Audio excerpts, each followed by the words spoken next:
And joining us from Cairo is the economic researcher Mohamed El-Behwashy to discuss the latest developments in the automotive sector and the impact of the U.S. President Donald Trump on it.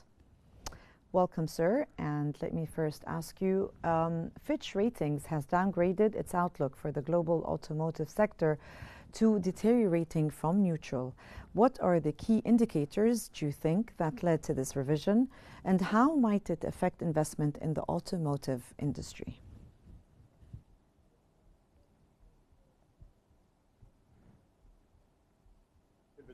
In the outset, I would like to greet you and your audience.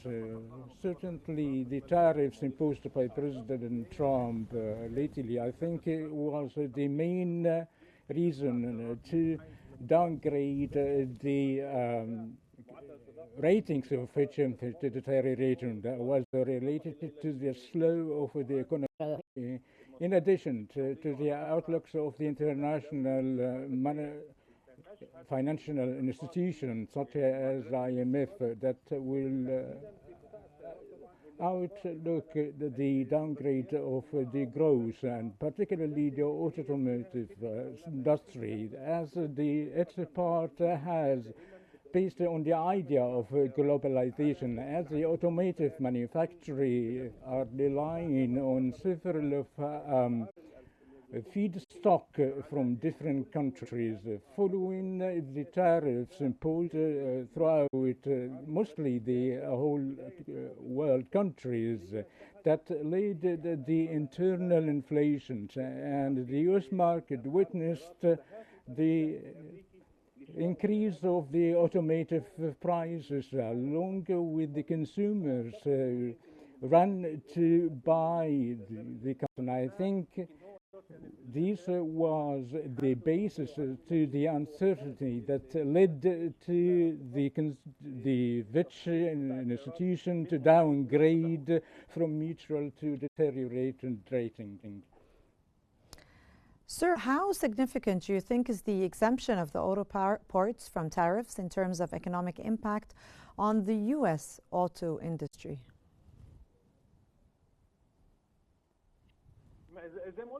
As I said in the outset, the automotive manufacturing is distinguished of several feedstock from more than one country and one place. Some of the sectors that, as the electronic chips or the silicon that are used in the automotive manufacturers, were imported from the East Asia countries.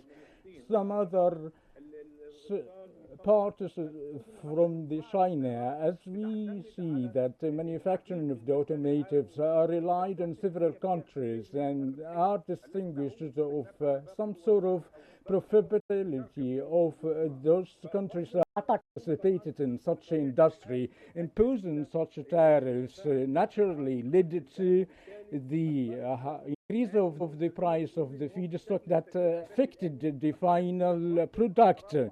So, and affected the flow of production or decrease the manufacturers of their volumes of production. And it is expected that some companies will stop the full production. I think decreasing the tariffs and be returning to its norm will be most positively. That will return in these manufacturers, and the world economy relied on such automotive sector to all of the countries.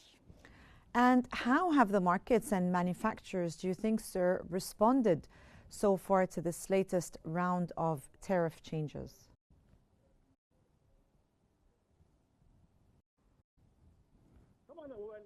Certainly, let's say that markets and manufacturers were directly affected by increasing the rates, but such tariffs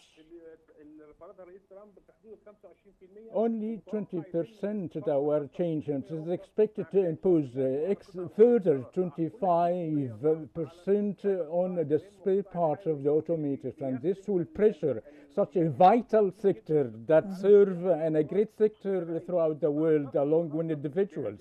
As such, I think such restraints and tariffs and the start of the trade war between US and China affected all the countries, and the movement of the world trade and exited some sort of uncertainty in the near future. And I think such tariffs that will harm the world economy in general, and in particular is the automotive sector directly. And I think that sit back or reaching some sort of an approachment through which to decrease the tariffs as what is being imposed and determined by all the countries such as USA is the policy of tit for tat.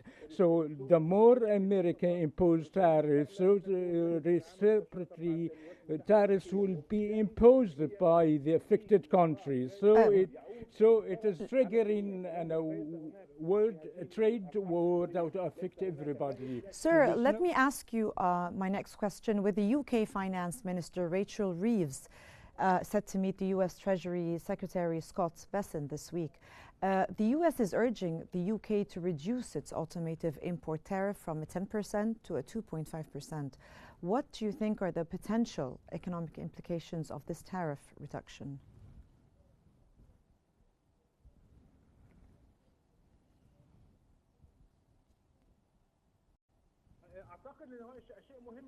It is important such a meeting. So on what basis the decrease will be taken place by UK? I said the reciprocatory tariffs or the tit-for-tat policy. So as the US market is in need of the UK market, such economic exchange should have some sort of justice and exchange of benefits. On what basis the US president will increase the tariffs and in return will ask from the UK to decrease 90% from the existed tariff? I think it is unquestionable equation, but if this would happen, will be a good start for a breakthrough, will directly benefit the trade exchange between the UK and the US positively. And from Cairo, that was the economic researcher Mohamed El-Behwashy. Thank you so much, sir, for your insights.